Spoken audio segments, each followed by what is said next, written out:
नमस्कार, आपके साथ मैं हूं सुरभि शर्मा। क्या राजस्थान में गहलोत सरकार से पायलट का संकट टल गया है? क्या सचिन पायलट अब भी गहलोत सरकार को गिराने का गेम खेल रहे हैं?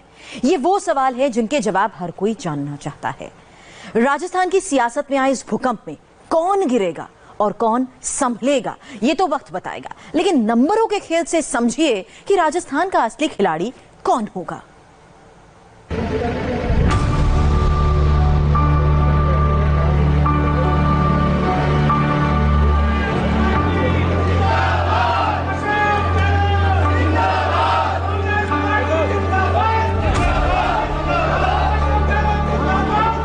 सत्ता की उड़ान में पायलट का इरादा तो कांग्रेस को क्रैश करने का है।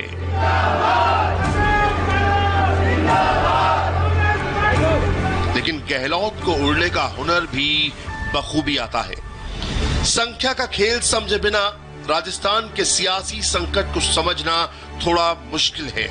इसीलिए सबसे पहले दोनों नेताओं की दावेदारी को समझिए। अशोक गहलोत के दावे के मुताबिक उनके पास कुल 97 विधायकों का समर्थन है। इसमें कांग्रेस के 86 विधायक हैं, जबकि निर्दलीय 8, आरएलडी 1 और बीटीपी के 2 विधायक शामिल हैं। अब अशोक गहलोत से नाराज चल रहे सचिन पायलट की ताकत भी देखिए। सचिन पायलट के पास सिर्फ 21 विधायकों की ताकत है, जो इस समय दिल्ली में अपने नेता सचिन पायलट के साथ डेरा डाले हुए हैं। कांग्रेस की चुनी हुई सरकार राजस्थान की जनता की सेवा के लिए है, और अगर कोई मतभेद है तो कांग्रेस पार्टी के, कांग्रेस आला कमान के सब दरवाजे समेत श्री सचिन पायलट के सब विधायक साथियों के लिए सदैव खुले थे, खुले हैं और सदैव खुले रहेंगे। आइए बैठकर वार्तालाप कीजिए। अगर कोई समस्या है तो श्रीमती सोनिया गांधी जी और राहुल गांधी जी के नेतृत्व में हम उस समस्या का निदान निकाल लेंगे।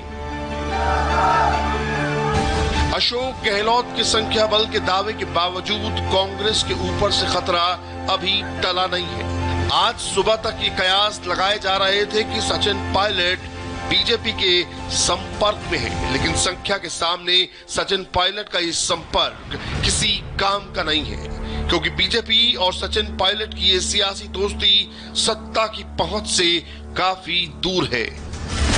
इनमें बीजेपी के पास 72 विधायक हैं।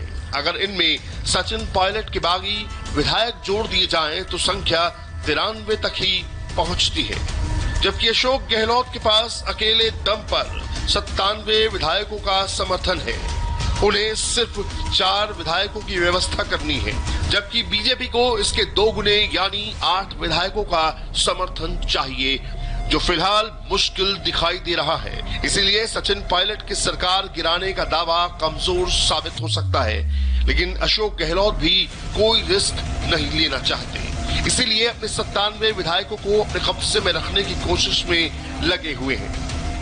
मुख्यमंत्री आवास पर तमाम विधायक यहाँ पर बैठे हुए हैं। आप देखिए, ये वो विधायक हैं जो मुख्यमंत्री के पास आए हुए हैं। नंबर गेम में मुख्यमंत्री बार बार ये कह रहे हैं कि उनकी सरकार नहीं गिरेगी, और यहाँ पर आप देखिए बसपा और निर्दलीय विधायक सारे यहाँ पर हैं, लेकिन सामने की रो में सारे निर्दलीय विधायक बैठे हैं, पीछे कांग्रेस के बैठे हुए हैं और उसके पीछे बसपा के विधायक बैठे हुए हैं। 90 से ज्यादा फिलहाल ये आंकड़ा दिखाई नहीं देता, लेकिन फिर भी इनकी कोशिश है और ये दावा कर रहे हैं कि जो सारा समर्थन है वो इनको मिला हुआ है। उधर सचिन पायलट की तरफ से ये कहा गया है कि 25 विधायक उनके साथ मौजूद है, लेकिन मुख्यमंत्री आवास के अंदर एंट्री देकर कहीं ना कहीं ये मैसेज देने की कोशिश है कि नंबर उनके साथ है। जो विधायक ये कहे जा रहे थे कि उनके साथ नहीं है, नंबर गेम उनके साथ नहीं है, ये नंबर गेम पूरा उनके साथ है, और यही मैसेज देने की कोशिश की है। और इसीलिए मुख्यमंत्री आवास ने बुलाया, क्योंकि सुबह से हम लोग इंतजार कर रहे थे और ये कयास लगाए जा रहे थे कि कौन कौन से विधायक मुख्यमंत्री आवास में आए हैं। लेकिन फिलहाल ये साफ हो गया है कि पीछे जो तमाम विधायक जिनके नाम हम बार बार बता रहे थे वो यहाँ पर थे,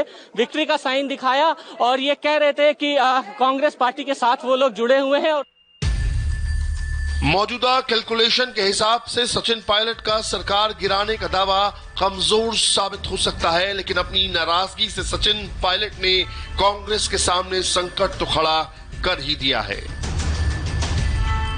अब सवाल यह है कि सचिन पायलट वास्तव में गहलोत सरकार को गिराना चाहते हैं या अपनी नाराजगी को पार्टी हाईकमान तक पहुंचाना चाहते हैं, क्योंकि सचिन पायलट के पास अब 3 ही ऑप्शन खुले हुए हैं।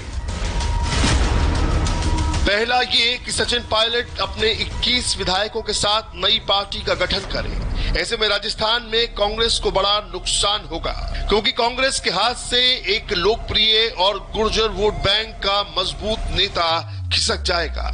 इसके अलावा सचिन पायलट बीजेपी को अपना समर्थन देते हैं तो प्रदेश में दोबारा चुनाव की संभावना बन सकती है, जिसपे लोगों की सिंपैथी सचिन पायलट की तरफ जा सकती है। ये भी कांग्रेस के लिए नुकसान भरा कदम होगा। और तीसरा रास्ता ये है कि कांग्रेस सचिन पायलट की शर्तों को मान ले, सरकार गिराने से बचा ले, जो मुश्किल जरूर है लेकिन नामुमकिन नहीं। इससे कांग्रेस हाईकमान में सचिन पायलट की छवि एक बागी नेता की बन जाएगी, जो आगे चलकर उनके लिए नुकसानदायक साबित हो सकती है, क्योंकि कांग्रेस के इतिहास में ऐसा कई बार हो चुका है। जयपुर में अशोक गहलोत के शक्ति प्रदर्शन के बाद ऐसा लग रहा है कि सचिन पायलट की सियासी बाजी कुछ कमजोर हुई है, लेकिन संकट अभी पूरी तरह टला नहीं है। इसीलिए पायलट को मनाने के लिए कांग्रेस के बड़े बड़े नेता बात करने की कोशिश में लगे हुए हैं, लेकिन सचिन पायलट के तेवर अब भी गर्म है। इसीलिए राहुल गांधी के बाद प्रियंका गांधी वाड्रा भी सचिन पायलट को मनाने की कोशिश कर रही हैं, ताकि राजस्थान में सब कुछ ठीक ठाक हो जाए।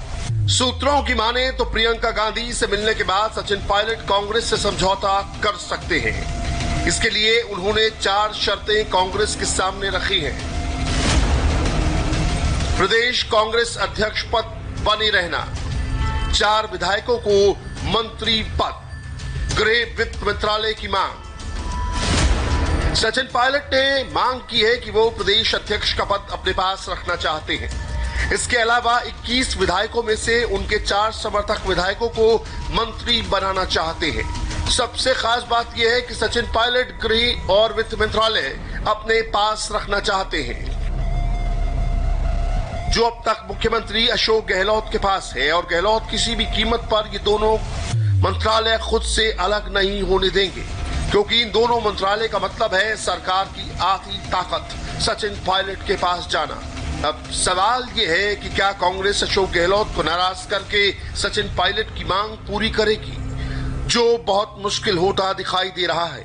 ऐसे में सबसे बड़ा सवाल यह है कि कांग्रेस सचिन पायलट को कैसे राजी कर पाएगी, जबकि अशोक गहलोत पूरी तरह सरकार बचाने का गेम प्लान तैयार कर चुके हैं। चाहे कुछ भी करना पड़े, किसी भी कीमत पर ये सरकार जाने वाली नहीं है। यदि कोई व्यक्ति आज कांग्रेस पार्टी के खिलाफ जो हाथ के निशान पर जीत कर आया है, वो कहीं जा रहा है, किसी के बहकावे में आ रहा है, तो मैं उन सब विधायकों से कहूंगा, चाहे वो निर्दलीय हो चाहे कांग्रेस के हो, यहाँ पूरा नंबर गेम है। 109 एमएलए तो 7 करें, 115 कल थे, उनको इधर उधर रखा। नंबर गेम हमारे पास ज्यादा है। सरकार तो 100% हमारी रहेगी, लेकिन वो चेहरे एक्सपोज हो जाएंगे जो हाथ के निशान पर जीत कर आए। उनको मौका है, पाप नहीं करें। भले ही संकट अभी टला नहीं है, लेकिन नंबर का खेल किसी भी वक्त बदल सकता है। इसलिए दोनों नेता अपने अपने स्तर पर तैयारियों को अंजाम देना चाहते हैं। राजनीति संख्या का खेल है, और इस खेल में बाजी सचिन पायलट के हाथ से निकलकर अशोक गहलोत के हाथ में जाते हुए दिखाई दे रही है। लेकिन इस जीत में कांग्रेस की हार छिपी हुई है। अब राजस्थान का सियासी गणित समझिए। राजस्थान विधानसभा में 200 सीटें हैं, कांग्रेस के पास 107 सीटें हैं, यानी कांग्रेस के पास खुद के दम पर बहुमत है, जबकि बीजेपी के पास 72 विधायक है। अगर कांग्रेस के 21 बागी विधायक सचिन पायलट के साथ बीजेपी में शामिल हो जाते हैं तो बीजेपी के पास 93 विधायक हो जाएंगे। लेकिन अशोक गहलोत के पास 8 निर्दलीय, 1 आरएलडी और 2 बीटीपी विधायकों के साथ सीपीआईएम के भी 2 विधायक आते हैं, तो ये संख्या 99 तक पहुंच जाती है। ऐसे में सचिन पायलट को अपनी सरकार बनाने के लिए कम से कम 30 विधायकों को कांग्रेस से तोड़ना होगा, जो बहुत मुश्किल कदम है। कुल मिलाकर राजस्थान की सियासत में नंबर गेम किसी के पास हो, लेकिन हर स्थिति में नुकसान कांग्रेस का होना तय है। अगर पायलट कांग्रेस में बने रहते हैं तो टकराव और अलगाव का सिलसिला जारी रहेगा और हटते हैं तो भी कांग्रेस को बड़ा झटका लगेगा। तो पायलट की सियासी उड़ान में जो नंबर गेम आपने देखी, उसी से जुड़ी इस वक्त की ये बड़ी खबर है। राजस्थान से ये बड़ी खबर आ रही है, जहां सियासी संकट के बीच अशोक गहलोत खेमे को बड़ा झटका लगा है। बीटीबी यानी भारतीय ट्राइबल पार्टी के दोनों विधायकों को पार्टी के राष्ट्रीय अध्यक्ष ने पूरे घटनाक्रम से दूर रहने का निर्देश दिया है। ये दोनों विधायक अभी तक गहलोत खेमे के माने जाते थे, लेकिन अब इनके राष्ट्रीय अध्यक्ष ने कहा है कि अगर मौजूदा सियासी संकट से दूर नहीं रहे तो पार्टी उन पर अनुशासनात्मक कार्रवाई करेगी।